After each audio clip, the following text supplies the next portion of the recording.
Hello everyone, I am Dheeraj. People often tell me that I am very cynical. Unfortunately, I remembered that after I wrote this piece. So I'm going to go ahead and talk about some of the things that annoy me the most about public speakers. Yeah? Yeah? Come on! That was number one on the list. Now that we have that out of the way, good evening. I said, good evening.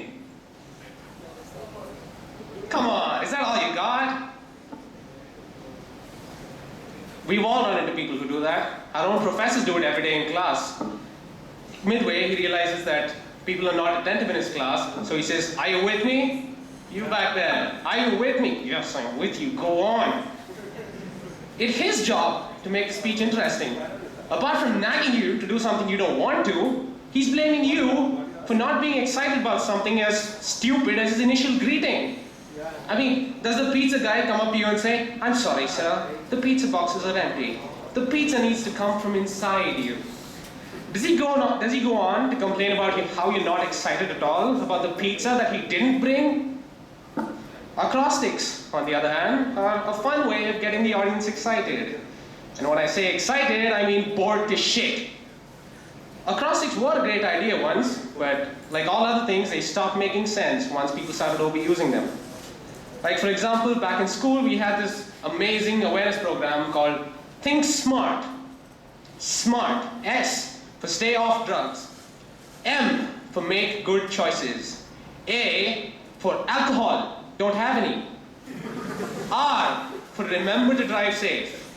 T for the exercise, you should do it. See how it's so pointlessly contrived? I mean, all that crap I just said translates to, dear high school students, please drive safe and stay off drugs and alcohol. Now it's easy to bore an audience, but it takes some real effort to make them hate you. What do you think?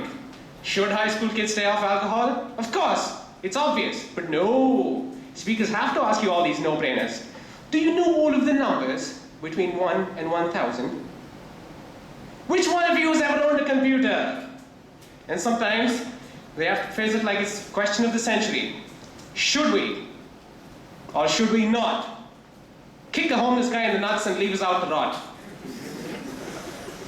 You know the answer. But let's say you're a good audience. The speaker's so pathetic you want to give him a hand. You get up and say, no, of course not. We must help homeless people. Punish those who do that. And what do you get? Very well done! Spot on! That's exactly the point I'm trying to make. You get treated like a trained monkey. And speaking of monkey training, some speakers don't have much to talk about. What do?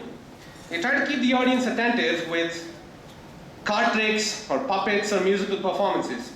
I admit it's a little entertaining at times, but here's an obvious question. How often is one good at both public speaking and knife throwing? Never! This means it's not like the stunts are beautifully integrated into the presentation. They're like commercial breaks that just end up making the presentation even longer. If you want to talk about animal welfare, just do so. Show some cute pictures of little animals. That'll make me stop eating chicken.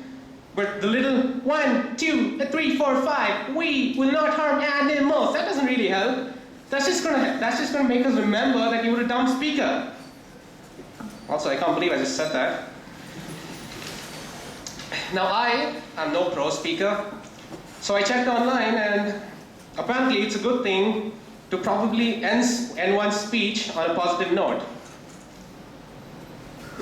If you refuse to believe me, know that there will always be people who don't like you. It doesn't matter that the audience is disinterested. You're special in your own way. And it's not always about being the best. And as a famous someone once said, there is no such thing as failure. There are only results. What? Who is this guy? That's ridiculous. Thank you.